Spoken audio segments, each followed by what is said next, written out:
അതുപോലെ പുതുക്കോട്ടായി, അവിടെയൊക്കെ. പിന്നെ അദ്ദേഹം ട്രാവൽ ചെയ്യാത്ത സ്ഥലങ്ങളില്ല, എല്ലാ സ്ഥലത്തും. കാശ്മീരാണെങ്കിലും ഈവൻ ഹിമാലയാസ്.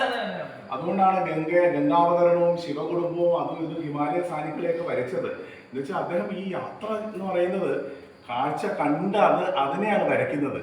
ഒരു സ്ഥലത്ത് ഇരിക്കുകയല്ലേ. അപ്പൊ അന്നത്തെ കാലത്ത് ഇവിടെ രാജഭരണം ഉള്ള കാലം. അപ്പൊ എല്ലാവരും അങ്ങേക്ക് ഇവിടെ നിന്ന് വരച്ചാൽ പോരെ. അന്നത്തെ കുടുംബങ്ങൾ ചോദിച്ചു ഇല്ല, ജനങ്ങളുടെ ഇടയിലൂടെ രാജ്യം സഞ്ചരിക്കുന്നത്. അതാണ് ഈ ഭാരതം. ഏറ്റവും രസം ശങ്കരാചാര്യന് ശേഷം ഒരു മലയാളി, ശങ്കരാചാര്യന് അന്ന് യാത്രാ സൗകര്യം എന്ന് പറയുന്നതേ ഇല്ല. ആ സമയത്ത് പോയി. അതിനുശേഷം പരിമിതമായ ഒരു യാത്രാ സൗകര്യത്തിൽ രവിവർമ്മയും സഞ്ചരിച്ച് എത്തി. പക്ഷേ ഏറ്റവും വലിയ രസം ശങ്കരാചാര്യ സ്വാമിയുടെ ചിത്രവും രവിവർമ്മ വരച്ചു. ഇന്ന് കാണുന്ന ശങ്കരാചാര്യരെ രവിവർമ്മ വരച്ചു. അതിന്റെ ഒരു കഥ കേട്ടിട്ടുണ്ട്. ഏതോ മഹാരാജാവ് ആരെന്ന് ഓർക്കുന്നില്ല, ഏതോ മഹാരാജാവ് അദ്ദേഹം രവിവർമ്മയോട് പറഞ്ഞു, ശങ്കരാചാര്യ സ്വാമിയുടെ ഒരു ചിത്രം ഒന്ന് അങ്ങ് വരയ്ക്കുമോ? രവിവർമ്മ പെട്ടു. എന്താ അറിയോ, ശങ്കരാചാര്യരുടെ രൂപത്തിനെ കുറിച്ച് ഐഡിയ ഇല്ല. ശങ്കരാചാര്യ സൗന്ദര്യലഹരി അടക്കം സ്തോത്രങ്ങൾ അതും ഇതും ഒക്കെ എഴുതി തന്നു. പക്ഷെ ഈ സ്വാമിജി അല്ലെങ്കിൽ ഈ മുനിവര്യൻ എങ്ങനെയാണ് ഇരിക്കുന്നതെന്ന് ഒരു ഐഡിയയും ഇല്ല.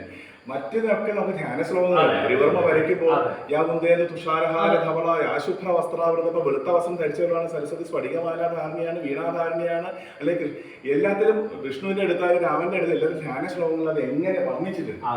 അതും കൂടെ വെച്ചിട്ടാണ് രവിവർമ്മ ഈ ദേവി ദേവതാ സങ്കല്പങ്ങളെ വരച്ചത്. രാമായണവും മഹാഭാരതവും പഠിച്ചിട്ടാണ് വായിച്ചത്. ശാകുന്തളവും പഠിച്ചിട്ടാണ് ശകുന്തളയെ വരച്ചത്. ദമയന്തിയെ നളചരിതം പഠിച്ചു. ഇതെല്ലാം അറിയാതെ വരയ്ക്കാനും പറ്റില്ല. അതുകൊണ്ട് ഇതിനൊക്കെ വന്നു. പക്ഷെ ഈ ഇദ്ദേഹത്തിനായിരുന്നു എന്ത് ചെയ്യും? പക്ഷേ അദ്ദേഹം ഭൂഷണനായി ഉറങ്ങിക്കഴിഞ്ഞ് ഇടയ്ക്ക് ഒരു സ്വപ്നം കണ്ടു. സാക്ഷാ ശങ്കരാചാര്യന് മുമ്പിൽ നിന്നിട്ട് ഇതാണ് ഞാൻ അങ്ങ് വരച്ചോളൂന്ന്. ആ ഒറ്റ ഡ്രീം അത് കണ്ടു, ഞെട്ടി ഉണർന്നു. അത് മനസ്സിൽ പതിഞ്ഞു. ശങ്കരാചാര്യ മുമ്പിൽ ഉണ്ടായിരുന്നില്ല. അപ്പൊ തന്നെ പേപ്പറിൽ സ്കെച്ച് എങ്കിലും അതാണ് പിന്നീട് ഇങ്ങനെ അപ്പൊ നമ്മൾ പറയുന്ന പലരും രാജാക്കന്മാരുടെ ആവട്ടെ, പ്രഭുക്കന്മാരുടെ ആവട്ടെ, പാവപ്പെട്ടവരുടെ എല്ലാവരുടെയും അത് പിന്നെ ശങ്കരാചാര്യ എവിടെയാണെന്ന് പിടിയില്ല. ഈ സ്വാമിജി ഏതോ മഹാരാജാവിന്റെ നോട്ടിൽ എവിടെയുണ്ട്.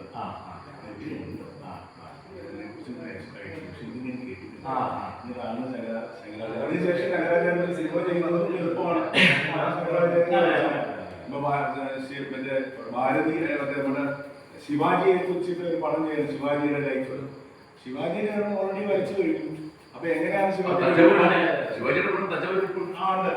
ശിവാജിയെ പോലെ ആളെ കണ്ടെത്താൻ ഡയറക്ടേഴ്സിന് രൂപം നേരത്തെ വരച്ചു.